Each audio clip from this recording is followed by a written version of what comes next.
अकबर बीरबल की एक रोचक जंगल की कहानी। बहुत समय पहले की बात है। अकबर एक दिन अपने शासन में व्यस्त थे। वो अपने मंत्री बीरबल के साथ वन्यजंतुओं के बारे में सोच रहे थे। उन्होंने बीरबल से पूछा, बीरबल, हमारे राज्य में जंगल में कैसे बच्चे और जानवर सुरक्षित रह सकते हैं? बीरबल ने मुस्कराते हुए कहा, हुकुम, मैंने सोचा है कि हमें एक जंगल स्कूल बनाना चाहिए जहां बच्चे और जानवर सीख सकते हैं कैसे एक दूसरे के साथ बचपन मनाएं और सुरक्षित रहें। अकबर ने इस विचार को मंजूरी दी और जल्दी ही एक जंगल स्कूल की योजना बनाई गई। स्थानीय जंगली लोग भी इस विचार का समर्थन करने लगे। जंगल स्कूल खुलने के बाद वहां के शिक्षक जंगली बच्चों को मनोरंजन से भरी शिक्षा प्रदान करते थे। बच्चे और जानवर एक दूसरे के साथ खेतीबाड़ी और खेलकूद में भाग लेते थे। एक दिन एक बड़ा सिंह जंगल में आया और अपनी शिकार के लिए देखने लगा। बच्चों ने देखा और डर के बजाय उन्होंने सिंह को आमंत्रित किया। सिंह ने भी उनके साथ खेतीबाड़ी में भाग लिया और एक नए दोस्त बनाया। ऐसा होते हुए बच्चे और जानवर सभी खुश थे और जंगल स्कूल ने एक सामाजिक मिलन स्थल के रूप में अपनी महत्वपूर्ण भूमिका निभाई। जंगली लोग और उनके साथ ही जानवर एक दूसरे की सुरक्षा में सहायक बन गए थे। इस रूप में अकबर बीरबल की योजना ने जंगल को एक स्वस्थ और सजीव वातावरण में बदल दिया और जंगली बच्चों को नेतृत्व कौशल विकसित करने में सफलता प्राप्त की। इस कहानी से हमें ये सीखने को मिलता है कि हमें सभी को मिलकर एक दूसरे की सुरक्षा में सहायक बनना चाहिए और साझा मित्रता का पालन करना चाहिए। कि एक कहानी। अकबर ने बीरबल से पूछा, अगर तुम इस देश का राजा होते तो तुम कौन सी अहम बात करते? बीरबल ने मुस्कराते हुए कहा, राजा जी, अगर मैं राजा होता तो मैं ये पहले देखता कि कोई भूखा नहीं सो रहा। अकबर ने हैरानी से पूछा, कैसे? बीरबल ने उत्तर दिया, राजा की सबसे बड़ी जिम्मेदारी है अपने प्रजा की भलाई का ध्यान रखना। दिन बीरबल दरबार में उपस्थित नहीं थे। ऐसे में बीरबल से जलने वाले सभी सभासद बीरबल के खिलाफ अकबर के कान भर रहे थे।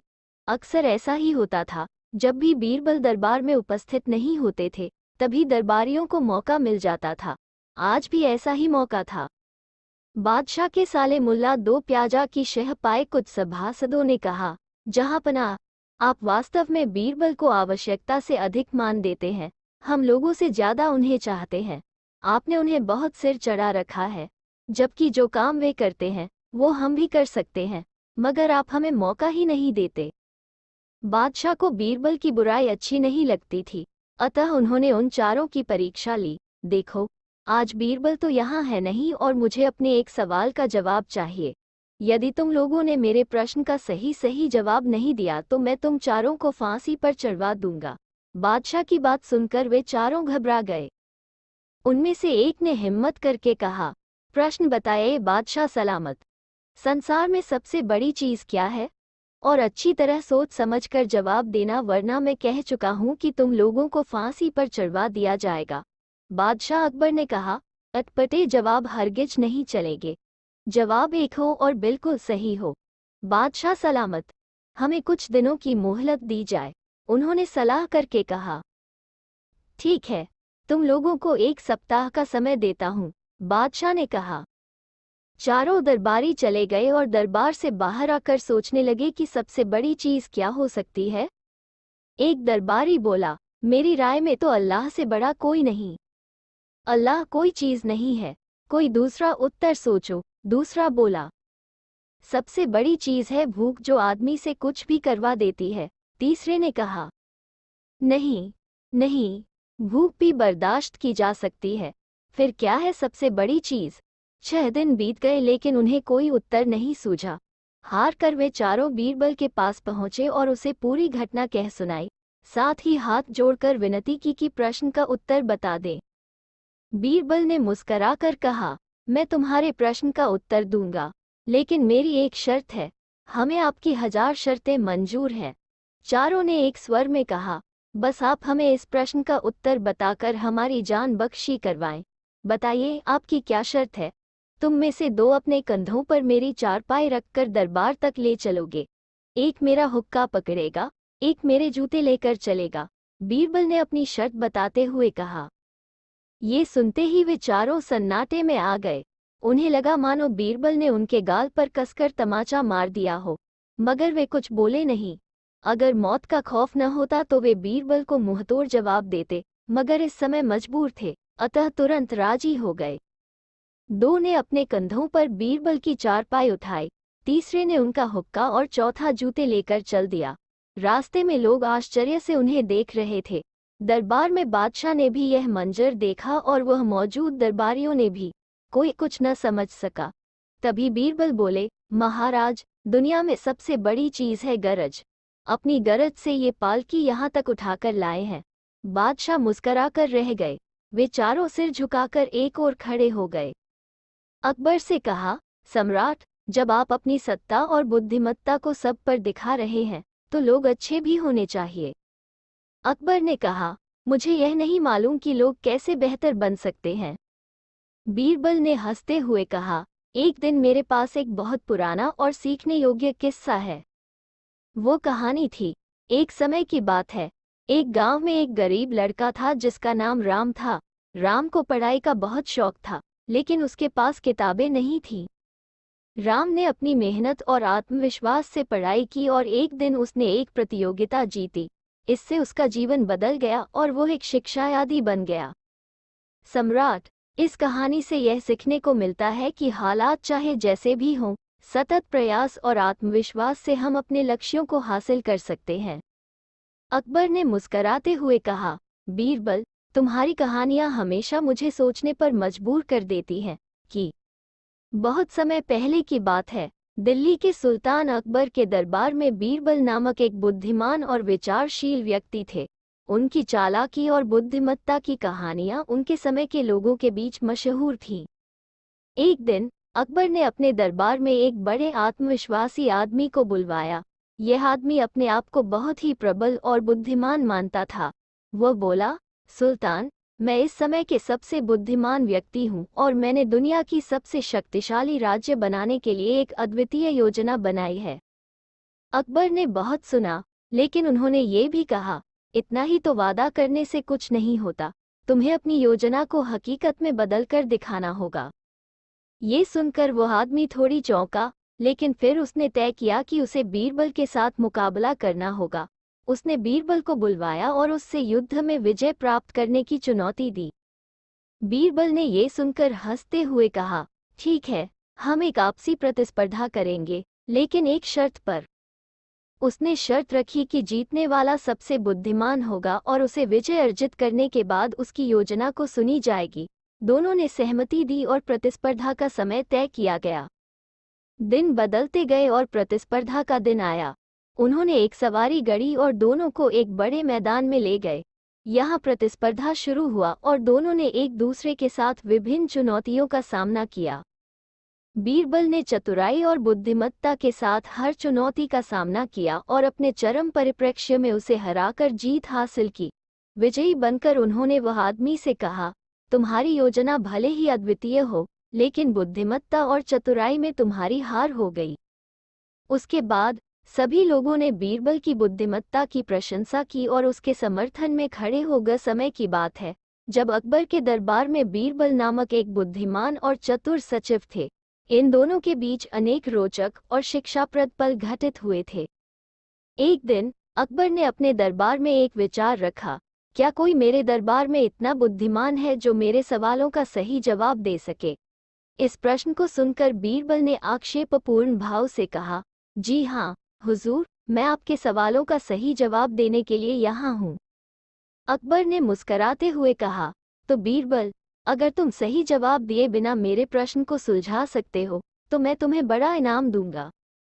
बीरबल ने समझाया, हुजूर, इनाम की जरूरत नहीं, मैं आपके सवालों का उत्तर देने के लिए ही यहाँ हूँ। अकबर ने पहला सवाल पूछा, तुम वहाँ खड़े होकर एक सीढ़ी पर चढ़ते हैं पर नीचे देखते ही बैठते हैं, ऐसा क्यों? बीरबल ने हंसते हुए उत्तर दिया, हुजूर, ये तो बहुत सीधा है। जब मैं सीढ़ी पर चढ़ता हूँ तो मेरा सर ऊपर जाता है और मैं ऊपर वाले से सारी समस्याएं देख सकता हूँ, पर नीचे बैठकर मैं उन समस्याओं का सही समाधान निकाल सकता हूँ। अकबर ने हैरान होकर कहा, तुम्हारा उत्तर सही है बीरबल, अब मैं तुम्हें अपना इनाम दूंगा। बीरबल ने मुस्कराते हुए कहा, हुजूर, मेरे लिए सबसे बड़ा इनाम ये होगा कि आप मुझसे और सवाल पूछें और मैं आपको उत्तर दूं। अकबर ने बीरबल की चतुराई को समझा और मुस्कुराए हुए कहा, तुमने सचमुच दिखा दिया कि बुद्धिमान व्यक्ति समस्याओं का सही समाधान निकालता है। तुम्हारी चतुराई की सराहना है, बीरबल। इस प्रकार बीरबल ने अकबर के दरबार में अपनी बुद्धिमत्ता और विवेकपूर्ण उत्तरों से अपनी स्थानीयता बनाए रखी, और उनकी कहानियां हमें आज भी सीख देती हैं। एक दिन अकबर ने बीरबल से कहा, बीरबल, मुझे एक नई कहानी सुनाओ जो हमें कुछ नया सिखाए। बीरबल मुस्कराए और शुरुआत की, हुजूर, एक गांव था जहां एक बड़ा मेला होने वाला था। गांव वाले बड़ी उत्सुकता से इस मेले की तैयारियों में जुटे थे। एक आदमी ने देखा कि एक युवक एक बड़े सा बालू का पहाड़ बना रहा था। युवक किसी के साथ बातचीत नहीं कर रहा था, बस मेहनत से काम में मशगूल था। अकबर ने कहा, फिर क्या हुआ? बीरबल जवाब दिया, हुजूर, जब मेला आया और लोग अपनी दुकानें सजाने लगे, तो उस युवक ने अपने बालू के पहाड़ के साथ कुछ खास किया। उसने गांव वालों को बुलाया और कहा, मैंने इस पहाड़ को इतना बड़ा बनाया है कि यह आपके सभी सपनों को पूरा कर सकता है। अकबर ने हैरानी से कहा, कैसे? बीरबल ने हंसते हुए कहा, हुजूर, उस युवक ने अब तक सबसे बड़ा पहाड़ बना लिया था, लेकिन उसने कहा, अब तक तो सिर्फ पहाड़ बना है, लेकिन आपको इस पहाड़ के ऊपर चढ़कर देखना है, तो मेरी ये शर्त है कि आप मुझसे दूसरे सभी सपनों के लिए भी आग्रह करें। अकबर ने हंसते हुए कहा, फिर गांव वाले ने क्या किया? बीरबल ने ख्यालता हुआ कहा, हुजूर, उन्होंने माना और उस युवक के साथ पहाड़ के ऊपर चढ़ा। जैसे ही वह पहाड़ के ऊपर पहुंचे, वहां से उन्हें गांव का सुंदर दृश्य दिखाई दिया। गांव वाले हैरान हो गए क्योंकि उन्होंने सोचा था कि ऐसा कुछ हो ही नहीं सकता था। अकबर ने कहा, तो ये कहानी हमें क्या सिखाती है, बीरबल? बीरबल मुस्कराए, हुजूर, ये कहानी हमें ये सिखाती है कि किसी भी मुश्किल को पार करने के लिए हमें अपनी मेहनत और संघर्ष में सहारा लेना चाहिए। हमें अपने सपनों को पूरा करने के लिए आत्मविश्वास रखना चाहिए, चाहे दुनिया हमें कैसे भी देखे। रजा बहुत दिनों से अपने राज्य को बहुत अच्छे से संभाल रहा था, परंतु उसके मन में एक सवाल बार बार उठता रहता था, मेरे प्रजा क्या मुझसे संतुष्ट है? रजा ने ये सोचा कि वह अपने राज्यवासियों के साथ सीधे संपर्क में रहने का एक नया तरीका अपनाएगा। रजा ने एक दिन नागरिक सभा बुलाई और उनसे कहा, मैं चाहता हूं कि आप मुझसे खुले मन से बातें करें और मुझे ये बताएं कि आपको कैसे सुधारता जा सकता हूं। सभा में शांति के माहौल में एक व्यक्ति ने अपनी बात कही, राजा, हमारे क्षेत्र में शिक्षा की कमी है। बच्चे दूर के गांवों तक पढ़ाई के लिए बहुत दूर जाना पड़ता है। रजा ने तत्परता से कहा, ये समस्या हल करने के लिए मैं एक नया योजना बनाऊंगा। हमारे क्षेत्र में नई शिक्षा केंद्र स्थापित करेंगे ताकि हर बच्चा अच्छी शिक्षा पा सके। एक और सभागृह ने कहा, राजा, बेरोजगारी की समस्या हमें बहुत सताती है, कृपया इस पर भी ध्यान दें। रजा ने मुस्कराए, मैं समझता हूं कि बेरोजगारी भी एक बड़ी समस्या है। हम नए उद्यमों को बढ़ावा देने वाली योजनाएं ला रहे हैं जिससे नौकरियों का संबंध बना रह सके। सभागृहों ने अपनी समस्याएं रजा के सामने रखी और उन्होंने वाद विवाद सुना। रजा ने उनके सुझावों को ध्यान से सुना और एक सप्ताह के भीतर राज्य के विभागों को इन समस्याओं का समाधान निकालने का आदेश दिया। इसके परिणामस्वरूप नए शिक्षा केंद्र स्थापित किए गए, नौकरी पाने में सहारा मिलने के लिए नए उद्यमों का समर्थन किया गया और बेरोजगारी को कम करने के लिए उपाय अच्छी तरह से कार्यान्वित किए गए। राजा ने 1 महीने बाद फिर से सभा बुलाई और पूछा, क्या आप सभी संतुष्ट हैं? सभागृह ने मिलकर कहा, हाँ, हम सभी बहुत खुश हैं कि राजा ने हमारी बातें सुनी और उन्हें हल करने के लिए कदम उठाए। राजा ने मुस्कराते हुए कहा, ये सीखने को मिला।